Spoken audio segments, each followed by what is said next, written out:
Nelson. Let's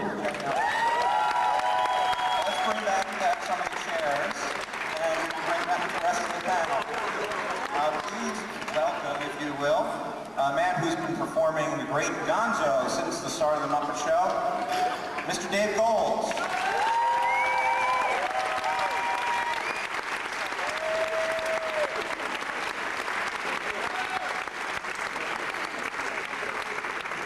Join the Muppets, I think, in the middle of the Muppet Show, the Muppet movie, Mr. Steve Whitmire.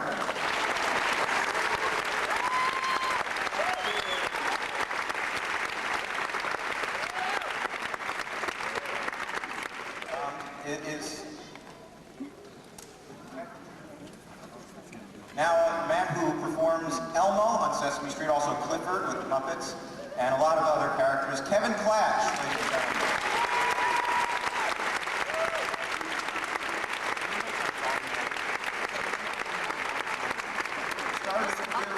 Muppets with dinosaurs, and has since moved on to a lot of things. Everybody loves him as Pepe. Anybody seen the Long John Silver commercials? Yeah! All right. Bill Beretta. Okay, and then singing back to the theme song, that's Thunderbell. And finally, it's my pleasure to introduce a man who performs Sal and many other characters. Some of my personal favorites are the storyteller's dog, Chicago, and if anybody saw Living with Dinosaurs, little stuffed dinosaur dog, such a great character. The chairman of the Jim Henson Company, Mr. Brian Henson.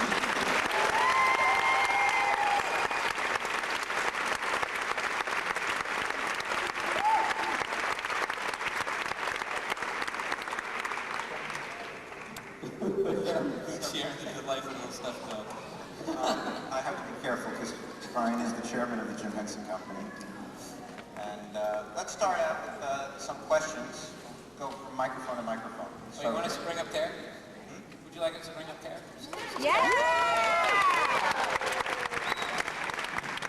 Well, let's pick a character.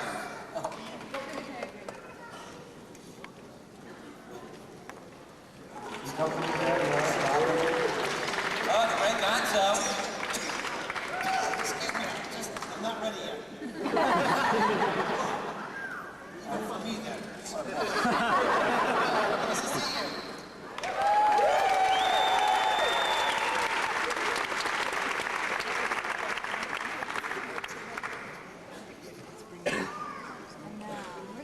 I have a lot of spaghetti in this box. You guys all think of it?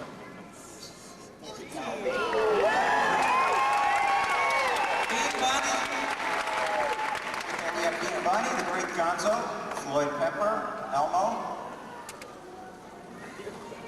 Sal's here. Hey! Pepe. Greetings, hey! Elmo.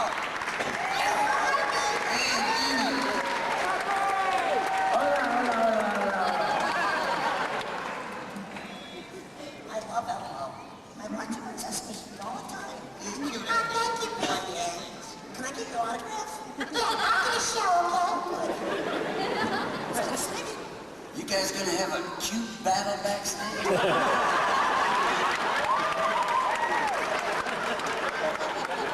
You're just jealous. You're jealous. You're jealous.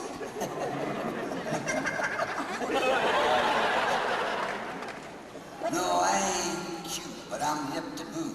Let's start with questions over here. Excuse Elmo. You're very polite, little guy. What's your name? My name is Pepe. Hello, Pepe, okay? No, just Pepe. Hello, just Pepe, okay? It's just Pepe! Okay? Okay. All right.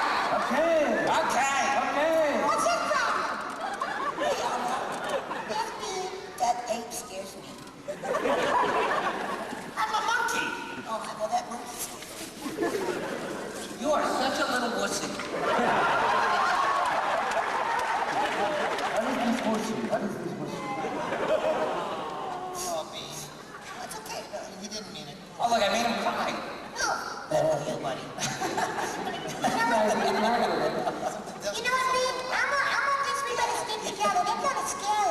What's that? These are more adult type characters. We better stick together. Yeah. Okay? Yeah. We're more for daytime. If we stick together, does Steve get Jerry's chair? You have to ask Jerry. Forget it. All right. Well, how about a Well, yeah, you can tell from that lull that it's Okay, this is for Steve. I have some issues in mind, but maybe you can also comment maybe the rest of it. Just after Jim left us, what, I know, who decided who was going to take over for Kermit? What was going through everybody's mind, and not, the emotional part, but just for Kermit, and who decided what, and what was it like the first time? I know this was a TV special, maybe even live. What was it like to slip that thing on and just have to all of a sudden be this icon that everybody in the world, just the big flippers to film? Well, Brian should probably answer the part about what immediately happened. Well, we decided real early on not to do something kind of crazy and difficult like doing a big open audition and trying to bring in an impersonator of Kermit. So it was basically a family decision as to what we would do. And we all talked about it and thought, really, the only way it would work is if somebody in the main group could continue Kermit. And no one had really been impersonating Kermit. I mean, we didn't have a really strong sense. But Steve was naturally an extraordinary impersonator. And also, they sort of come from the same part of the country, very similar accent. Steve had avidly watched Jim's puppeteering over the years. And it seemed like the logical choice. And I think if ever there was somebody filling in for him on Kermit, it was probably generally Steve. So it really felt like Steve was probably the right choice. And we didn't do any tests or anything. I think we just basically sent you a Kermit, right? And you kept it for a while and worked with it for a while before coming back and showing the family. Yeah. And then I think the first thing that you did was a recording of It's Not Easy Being Green or something. Yeah, I did that just as a test. Yeah. I did that in my house. Yeah, the puppet showed up in a box, like we normally send them. Like we do. Yeah, And I remember taking this puppet out of the box and I, slipped it on. It smelled like Jim too. It was really interesting. It was just, and I sort of put him up in front of a mirror, in my bedroom, and I was, I could make him move. He looked in the mirror. I knew how to make a puppet work, and I fiddled with the expressions a little bit. And then I tried to say something, and it wouldn't come out. There was no voice, there was no sound. And I remember just sort of looking at it, and the puppet was looking at me saying, well, come on, you can do it. But I couldn't, and I took the thing off and I set him in a back room for at least a month, and I just didn't go near it, And I guess, I don't know, eventually I kind of got less inhibited. I tried him on and did a little tape. It sounded terrible, and I was so nervous about it. And everybody here was incredibly supportive, but at the same time I was very inhibited about trying it, And then we did this special that was the tribute to Jim after the celebration of Jim's life. At the very end, Kermit had this little appearance. And in my mind, I kept thinking, I had this fantasy of what it would be like the first time I had to do this character with the guys that I've worked with for all these years, I thought it would be, this dark little studio with lights, and it would be this intimate little moment, and I would have Kermit, and it would be 2 or 3 people. And as it turned out, it was this huge scene with every person I'd worked with in the last 15 years. It was like being in front of you guys, this whole audience, a sea of faces, everybody I knew, everybody in the family.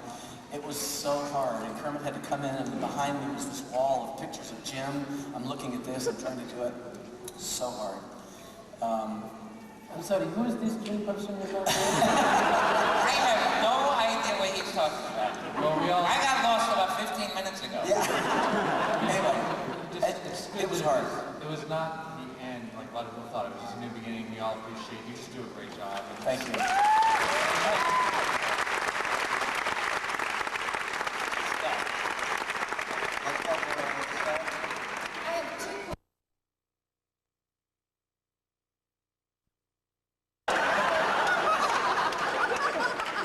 The real answer to that question is that these things are incredibly hard to duplicate. And we were talking yesterday with Jane Gutnick and Amy Van Gilder about the process of having to redo a character and duplicate one. And it just is so hard. And every time, I think we're on our third or fourth batch of Gonzos, and they make about 4 at a time. And this is true for all the main characters. The person who gets stuck having to do it is just dying for about a month or 2. And they keep calling up the performer and saying, I'm going to ship the head out to you. And they would ship, I had Gonzo heads shipped out to me each time. And I'd look at them and maybe adjust something here and there and then send them back. And it goes on and on. It's very hard to do. And in the end, you don't get exactly the same if you try to capture the essence. I never knew that. And as far as having perspirations in a tutu, the tights are very constricting, so you tend to sweat a lot of that. So if I tense some more, I will probably perspire again, I guess. He's cute too, Elmo. He's cute too. I confuse you. I said you're cute. Oh.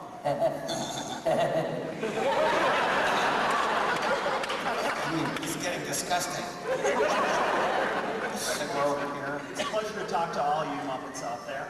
The question I have for you is... You what were here happens- yesterday, okay? Oh, especially you, Pepe. I saw you yesterday, no? Yeah. Ah, all right. But the question I have for you is, what happens to the more obscure characters? So like Wayne and Wanda, are they in a special retirement home somewhere? Or... Boxed! So they're just basically sitting over in the old Chaplin lot, just sitting in big old piles of boxes then, or? Not big enough. Actually, we have a huge storage of Muppets. I don't know how many. One of the movies we used 400. I think Christmas Carol. I think we used about 400 or something. Over the years, obviously, there's tons and tons of characters, and one thing that happens is we have a term here called they're toast, and the foam inside characters sort of goes hard eventually, and eventually the character's toast. And you know it's toast when you pull your hand out and your hand is covered with a yellow dust. And you think, oh boy, my character's about to be toast. and then you have to make it up. Sorry.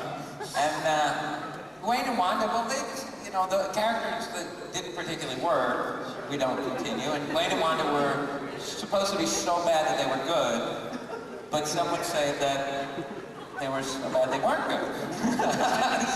so they worked for a little while. There seems to be a few surviving characters from each of the television shows, like being surviving member of the Jim Henson Hour, and Pepe from...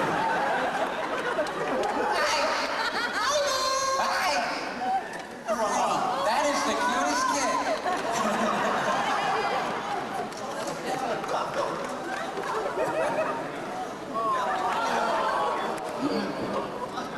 There's a crack on right here. Something like that. She only eats shrimp when they're deveined. Sorry, what was it? Where were we? I think whoever asked that question, were they happy with that answer? Yeah, I was just going to comment. It seems like there's a couple of characters that survived from each of the telecasts, like Bean, I think, originally appeared in Beyond the Bean Bunny thing. Beyond the Bean Bunny Bunny. Yeah, I just don't like the name of that special, but from Jim Henson Hour and Pepe from Muppets Tonight. So it seems to me that there's Well, the television series are the best places to. I'm sorry. That's all right. The television series are really the best place to create characters, because then they get enough time to sort of settle in with the group and create a dynamic. The characters that we create in the movies are always so tightly scripted that often a movie character won't continue with them. Like in Treasure Island, I think there was several great new characters in there, Polly and Clueless and Monty, and we never did find a way an opportunity really to integrate them into the group. The great thing about a television series is that every week you're creating new characters. It's like, just throwing them at the wall and seeing if they stick. And that's where most of the characters come from, is from the television series. Being sort of the original idea with Bean, of course, was that he's kind of almost an anti-Muppet in a lot of ways. He is the, you know, the idea was he was an incredibly sweet, sappy little kid's character. He's so cute, he's evil. And the rest of us, and the idea was all the rest of the Muppets hate him. And that sort of developed and made him, you know, kind of angry back at the Muppets, so he would pull all sorts of nasty little pranks back at the Muppets. Thank you. You are sick! What does that make Elmo? What? What does that make Elmo? If Bean is so sweet, he's evil. A bad man. You remind me of a raspberry. You don't want to know, buddy. We're over on that side. This question is for Kermit, but maybe someone else can answer it. Maybe so. Oh, you might find Kermit. I don't know whether he's here. Oh, yeah. You probably find Kermit. Hang on. I wanted to know. I'll take the question, I'll get him out. Oh, okay. No, you ask the question, he's listening. I'm listening.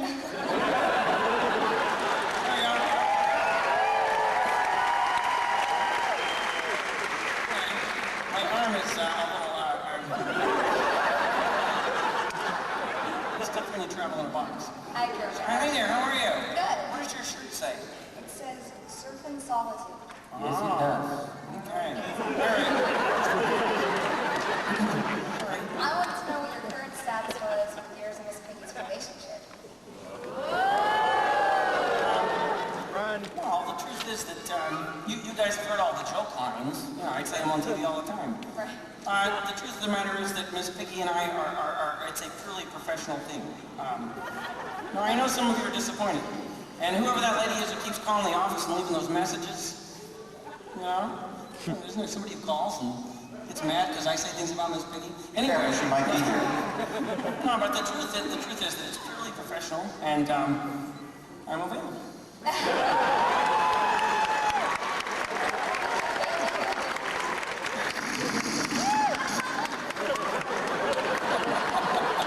Somebody should come up with a question for Floyd before Jerry. First, just want to say it's an honor to meet you and thank you for so many years of entertainment. I was originally going to ask this of the performers, but it might be more interestingly answered by the characters. In all your years of traveling in such lovely accommodations, has anyone ever become lost? In London. In London, a few have been lost. Remember the sweet little stuffed dinosaur that old Craig was talking about? That was a good character. He got lost. Yeah, wasn't there, did we lose some Ernie and birds one time? We've lost otters. We've lost lots of stuff. What We were you lost just saying? Jerry. We lost Jerry one time. Yeah.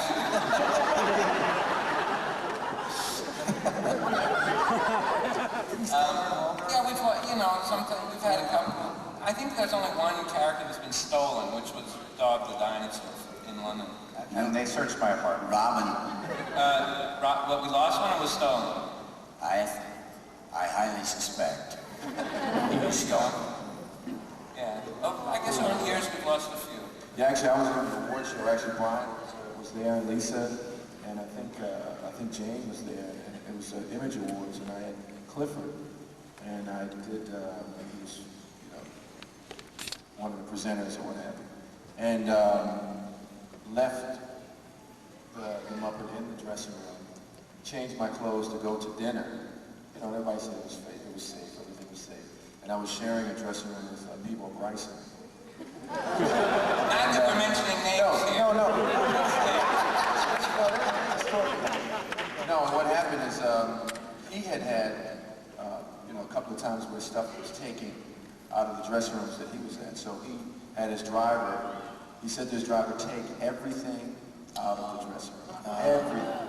So I literally spent about an hour and 45 minutes trying to find out where his driver was.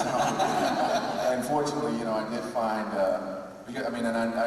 fortunately I didn't have to go back and say to Brian, Clifford is gone. So if you see anything on eBay, let us know. That has nothing to do why you're not allowed to bring bags into the museum gallery. Not related. This question's actually for Pepe. Ah. Gonzo why he had to build a jacuzzi. What was that all about? What was what about? The jacuzzi thing. Yeah, and don't say it was Rizzo's idea because I can't change that fast. It was Rizzo's idea. What do you say about that? Nothing. All right. Actually,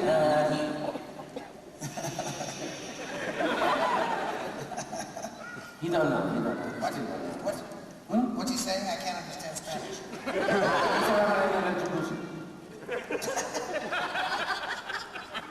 Next question. Kermit and Gonzo, you probably don't remember me from the radio. I'm the one that asked about Gonzo's relationship with Camilla. I do remember that. My question is from Muppet Show. Wait a minute. I think Kermit is posing as an insincere Hollywood person. Would you tell us what city that was in? I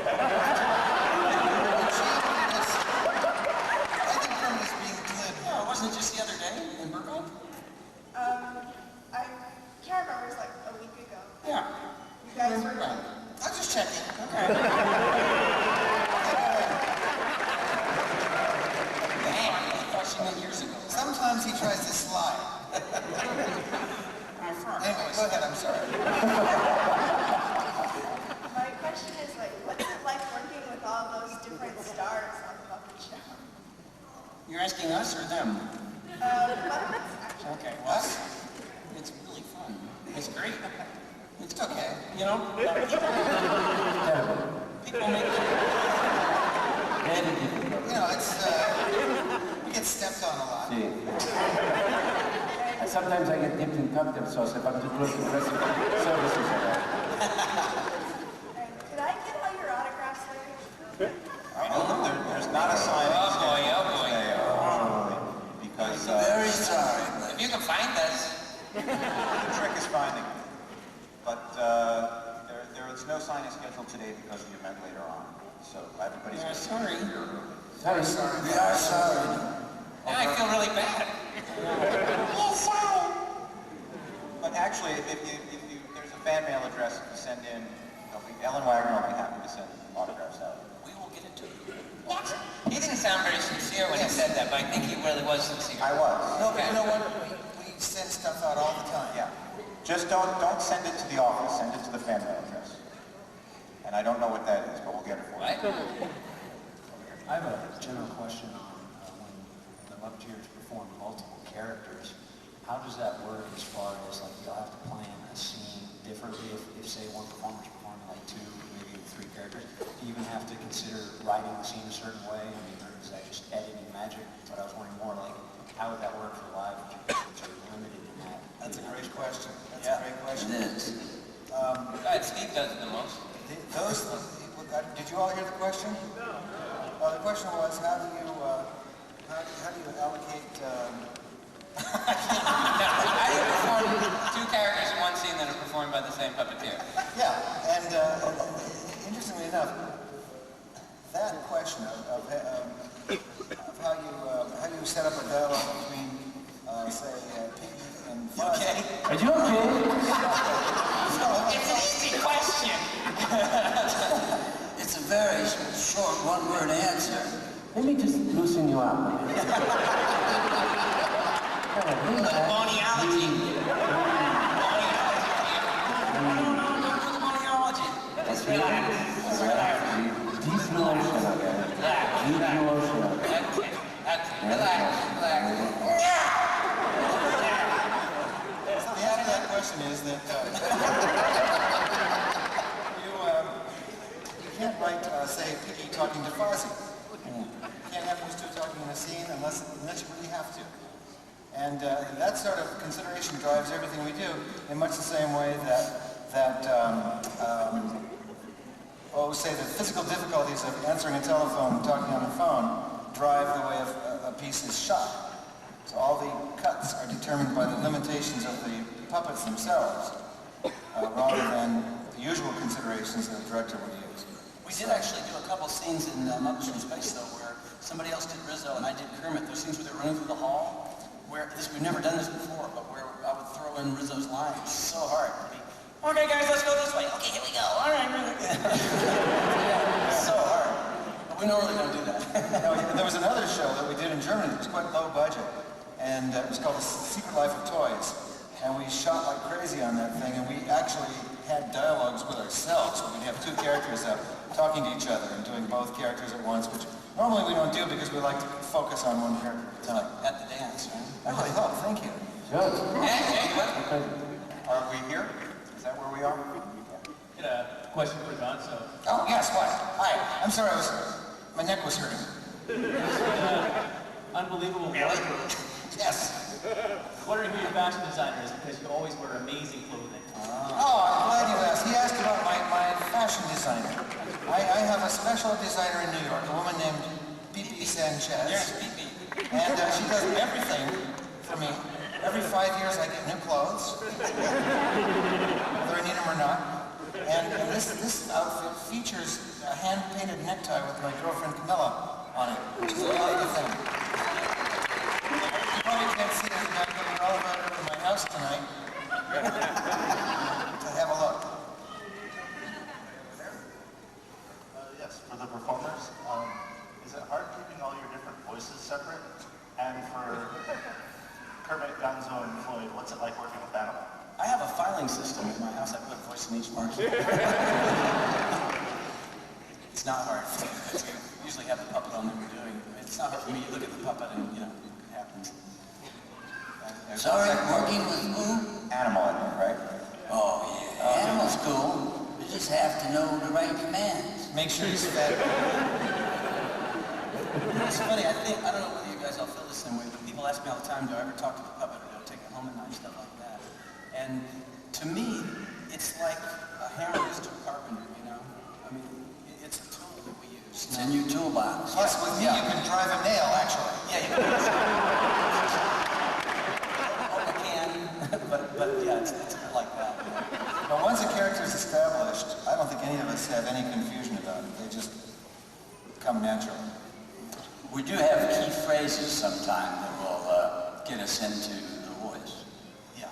Like for New Zealand, I always have to count 4, 3, 7, 6, 5, 2, 3, 9, 6.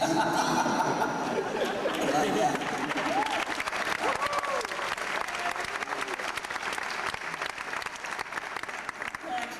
Oh my goodness. What? Who are you? My name is Ivan. How are you? What are you? I'm a wolf. I thought so. I'm glad, W-O-L, wolf. I'm glad there's a pit between us. It's a wolf in cheap clothing on that. Thank you very much. My question is for the performers. When you're creating a new character, which comes first, the puppet or the voice? I think it varies. Yeah, we sort of went into this a bit yesterday, but sometimes, like Pepe was a voice before he was a character. Sal was a puppet before he was a voice. Elmo was a puppet also. Huh? Elmo was a puppet also. Elmo was a puppet first. But it happens all different ways. Sometimes the character is a scripted character that a writer makes up, and then we have to put a voice and a puppet to the character. Yeah. All three ways, really. There's no sort of set way. Which came for you first? Did the puppet come first or the voice? Ah, you answered your own question, okay?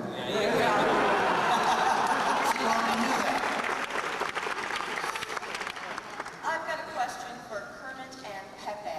Okay. Given that Kermit, you spent such a long time in the Muppet movie trying to escape advertising for frog's legs. Yes.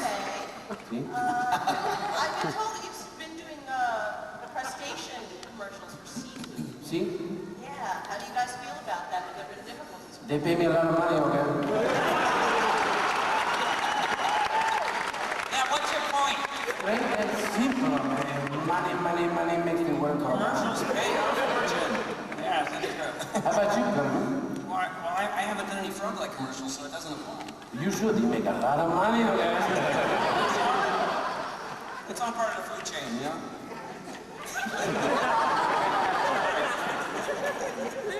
Here? Hello. first one is, I love the Muppet Show in the 70s, and I wanted to know if it's available on DVD. The Muppet Show is available on DVD through Time Life Home Video. If you go to their website, you can get a collection of 10 volumes, 30 episodes on DVD. And yes, we know that that's not enough. I have to say, the best way to get more Muppet shows on DVD is to buy those. That's the only thing. And what happened to Muppets Tonight? Why was there only 6 episodes? Well, actually, we made 23. I think 22. She said 22. I have no idea. I made them. Ask the fans, man. They know. It was. You want me to give a quick, just a quick but real answer? ABC had been asking us to do a Muppet Show for a while, and I had been reluctant to do it because Sesame Street was so successful, and the Muppets were doing movies, and the movies were very successful, and I had a concern that the audience and the public, when they saw Muppets on television completely associated with Sesame Street, servants. No, that's not quite right. Anyway, I did their focus groups and research, and was confirmed that exactly what we thought would happen happened. The young kids, it was a little too sophisticated, like 2 to 3, it was almost a little too sophisticated for them. 4 years old, thought they'd run out, because they thought it was Sesame Street. And then that would happen right up through the kids, right through, until you got to about 11 years old. And like 11 to 15-year-olds thought it was a really cool show, but they don't watch much television. And parents all thought it was Sesame Street marketing. No parents thought to turn it on. They thought it was basically for their youngest kids. They would say, oh, we love that you're doing a Muppet Show because it's something I can turn on and leave the kids in front of. And none of them thought it was for them. So truthfully, we just didn't position it right. And then there was the show was received very well.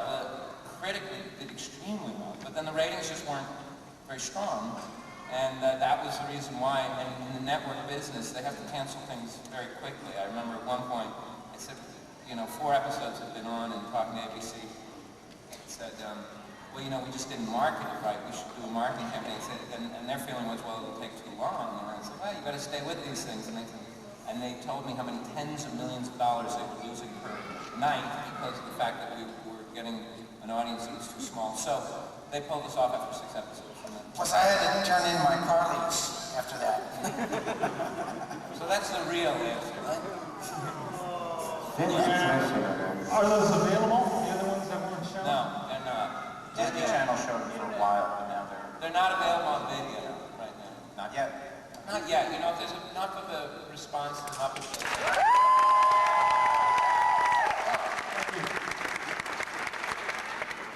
Everyone else, I'd like to thank all of you for taking time out of your schedules to be here, especially Mr. Nelson. For dragging Mr. Nelson. What are you talking about? He has it the easiest. He never wakes up.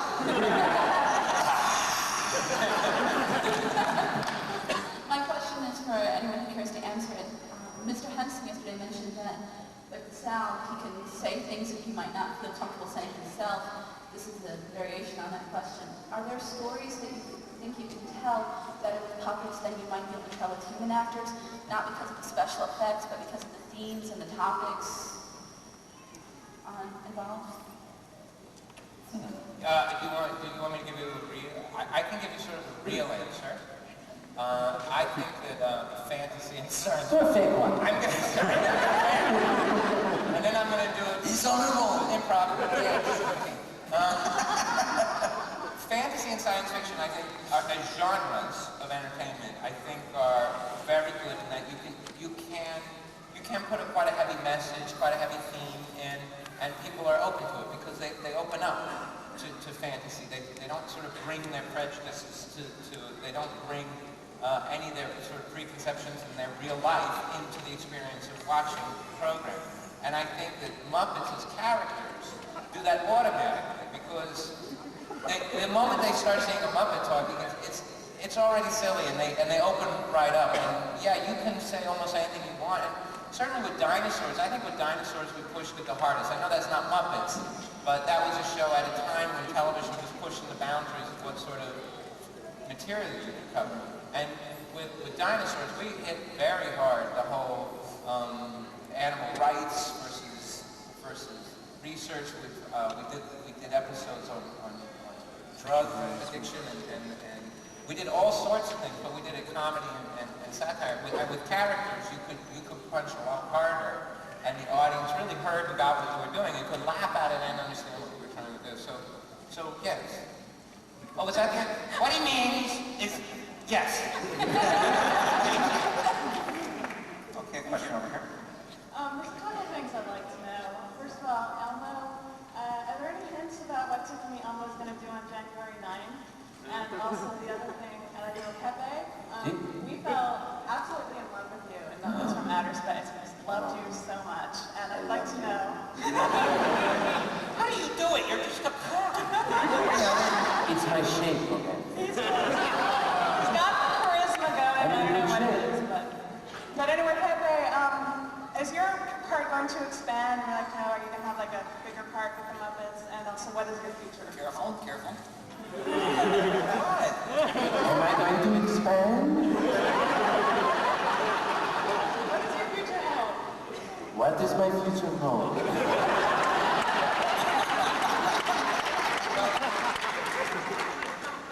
Obviously, Good question on that. Pepe's a very, very popular, what we would call a breakout character. Oh, go on.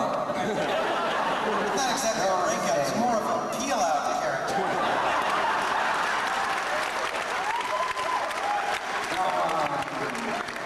When a character starts to develop its own fan following, we would call that a breakout successful character. That's nice of you. And Bill, having come into the sort of Muppet performing team almost most recently, has created two breakout characters with Pepe and Bobo the Bear.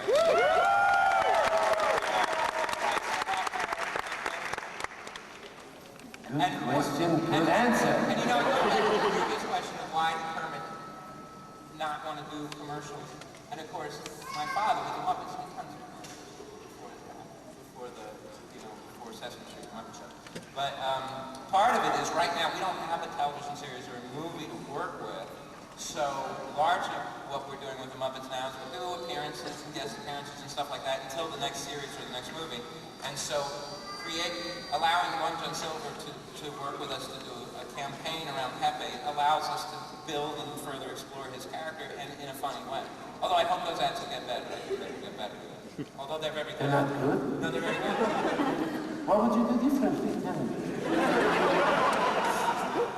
No, go on. We only have a few minutes left, and we're going to lose Kevin sooner than everyone else. No, as far as the Tickle Me Elmo surprise, there's some wonderful surprises. It explodes. There's an 800 number that will happen, and with a house or a car. Some nice prizes. How do you get into this? What is it? What does that mean? If you tickle Elmo, you tickle Elmo, you get a house. I can use it. Mr. Elmo. No. No? Oh, we could win. What Elmo? None of your business, Brian. A house? You should know anyway. A house? Yes, well, no, Elmo can't talk about it. Yeah, you can win. At this point, apparently the game changes. The tickle changes also on that day also. So it's kind of a neat toy. we have about 10, 15 minutes left with the guys, but we're going to lose Bill and Kevin now. They need to be someplace else. So let's hear it for Bill Beretta and Kevin Taz.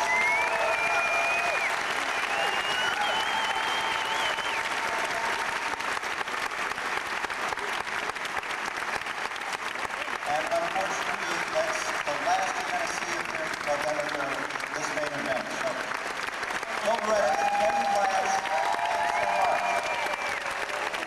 Ciao, baby.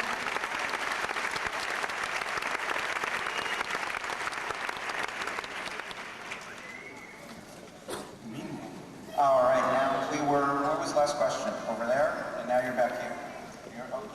Over here. First of all, thanks for coming out today. You are even just more cute in person. I love you. Aw, thank you. You know something, so many people have come up to me on this thing and said, thank you for being here, thank you for your time, thank you. And I hope you guys know we feel exactly the same way about you. Oh, it's fun for us. Yeah, thank you for your time. We never get to meet our fans. Really. Never. There's this big gap between us here, but we're all in this together, you know? And my question is sort of even bigger now that I've seen you interact on the panel, and you guys are just too funny. It looks like you're having the best time.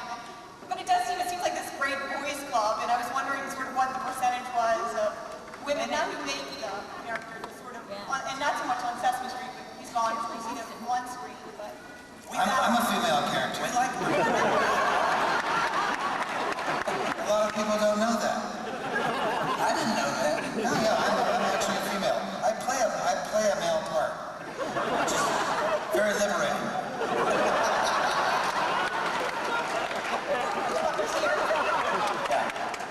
Yeah, it's, I don't know. What was the question? Oh, girls. She's asking us, women characters, about female performers, you know? Yeah, I don't know what it is. There really isn't an answer to that. It's really hard to know an answer.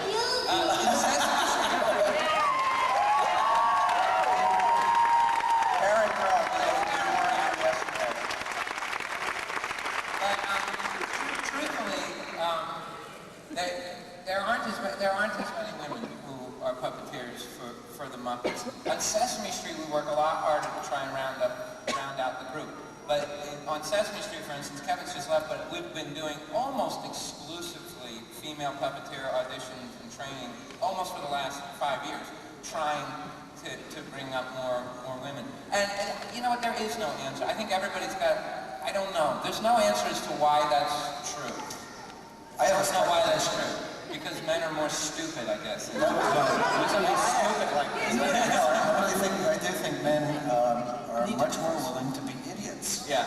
Well, truthfully, we make complete and utter fools of ourselves. That's what doing the Muppets is. You just make a complete ass of yourself. I've been doing it since high school.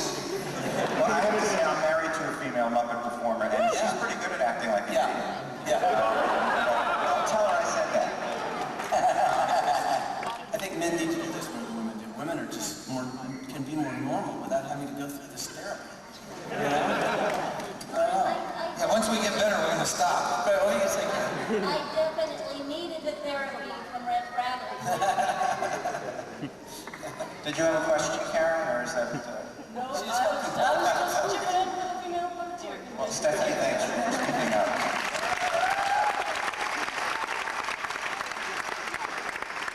Wow, that microphone's up there. It is high. Okay, this is a question for Floyd.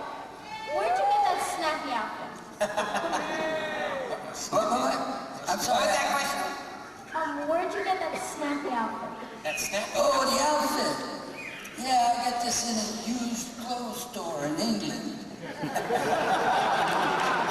Chelsea, wasn't it? It's in Chelsea. Yeah, I like to, you know, dress out of the norm. So nobody noticed me. Do you have a question for you, Floyd?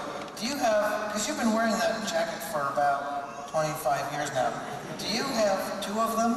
Or just the one? Yeah, this is a brand new one. So you can get the other one cleaned? Yeah. Okay, good. I just wanted to... I sweat a lot when I work. I know.